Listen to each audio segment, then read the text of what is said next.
Okay, so one of the big things that's been going on for the past several days is the fact that there is a writer strike going on right now in Hollywood, and as a result, what is it, like the late night talk shows, they've been shut down, and I'm guessing Saturday Night Live is probably going to be shut down as well. I don't even know if that show is on a break, like if it's already had like its season finale or whatever. I'm not gonna lie, I don't keep up with Saturday Night Live. I pretty much only watch the clips that are on YouTube, so that's when I know, oh, a new episode here, because now my recommended tab has like 20 different uploads from Saturday Night Live, NBC. And as a result, some people have been asking, wait, what does this mean? Tyler's, writing. I mean, Tyler has filming coming up. Is the writer strike going to stop him? Now, I want to be honest here. I don't work in the industry. Regardless of how many people say, hey, you should write for television or Tyler Perry Studios with your mind and everything, you should go in there and write some stuff. Well, yeah, I don't know much about it. I mean, apparently a writer strike hasn't happened in like what 15 years or so, and it's funny because growing up after that strike, well, I was in, I think, high school. Yeah, I was in high school or just starting high school, ninth or 10th grade or whatever, when that strike went down, and I remember it being a thing. Remember at the time I had dial-up internet at home, and aside from the news, I didn't have social media until after I graduated high school. So there were a lot of things I quote unquote missed out on, but I'm happy because, social media back then, good Lord, I would have been just so addicted to it. But, I knew of the strike because years later, it kind of made sense because there were a number of shows like Power Rangers, RPM, and several other series I watched back then, that he had either weird shifts in the storylines or the writing in general. But then years later, I found out, oh yeah, there was a writer's strike and a bunch of actors, um, could be in certain shows, or they couldn't be in this, company, or they could write here, but they couldn't write there. It was really crazy. And we're going through that right now. So it's pretty wild to be, an adult to understand some of what's going on. But when it comes to Tyler Perry Studios, it's one of the saving graces of Tyler Perry Studios kind of being its own thing. Because, with Sisters and possibly, I don't know for sure right now, but possibly even the Oval having new writers. And the question is, well, wait, how come there are writers here, but in Hollywood and whatnot, they're on strike? And like I said, I don't know all the uh, sensitive details about it, but I'm guessing because Tyler has his own thing going on. Tyler Perry was trending last night, a bunch of people talking about the writer's strike. People were like, hey, Tyler Perry's just chilling over there in Atlanta because he knows his studio isn't affected by the strike.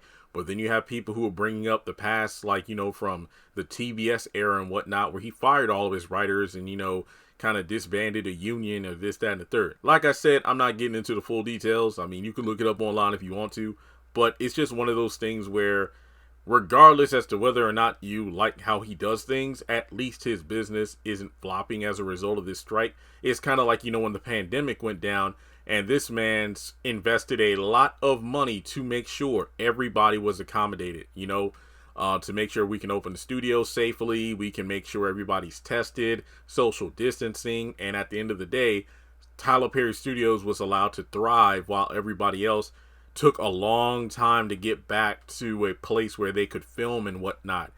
So, yeah, the writer's strike, to my knowledge, doesn't seem to impact Tyler Perry Studios in any way. Of course, if there are any updates or anything I got wrong, feel free to let me know. Or like I said, when I, find out information like, oh, wow, I didn't know this, I will probably do a follow-up video. But yeah, for me, this writer strike thing, it is a shame because a lot of people are, I believe, like out of work right now because, well, with the strike going on, that's shutting down a lot of production and whatnot. But, hopefully this strike gets resolved and, the people, or I'm supposing specifically the writers, are compensated, the appropriate way. But my thing is this, when it comes, and look, this is coming from a person on the outside looking in. So look, please don't, there might be some ignorance to it, but it's just the way it is in these, types of situations. Like, for example, I hated the fact that when I was at that call center at Liberty, working at the college and, getting people to sign up for classes and, helping people get from their first semester all the way to their final semester.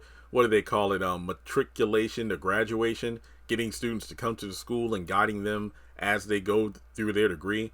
And I was one of the best advisors, aka the top sellers on the phones, getting people to sign up for classes, get their financial aid and this, that, and the third. So I was making Liberty hundreds of thousands, if not, over $1 million, millions. I ain't gonna lie, I probably made this school well over $1 million in my 3 years there with all the numbers I got for them.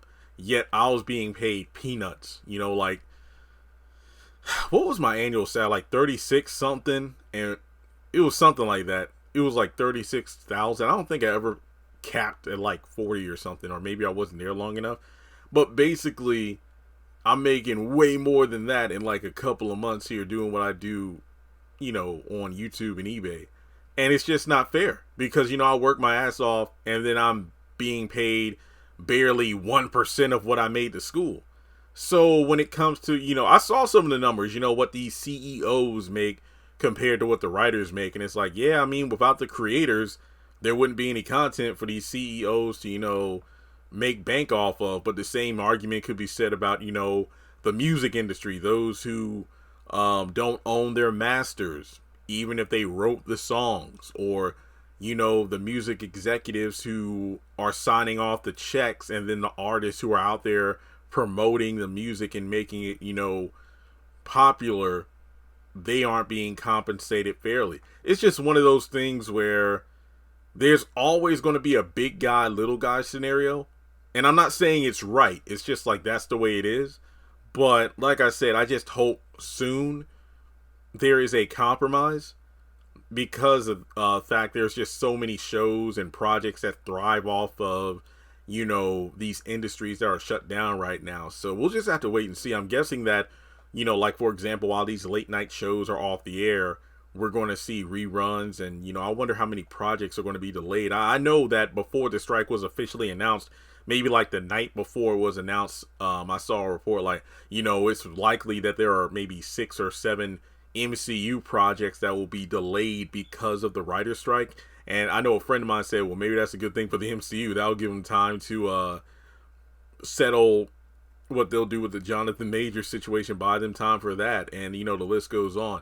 But we'll just have to wait and see. Hollywood has just been pretty, inconsistent lately. So, hey, it makes me know, never mind. I mean, as somebody who reviews Tyler Perry content and that content isn't affected by the strike, as far as I know, I'm cool. Because Sister's still coming on the 31st and he's filmed so much stuff in advance. I'm cool. Well, let me know your thoughts on the strike and the comment section below, and I will catch you in the next one.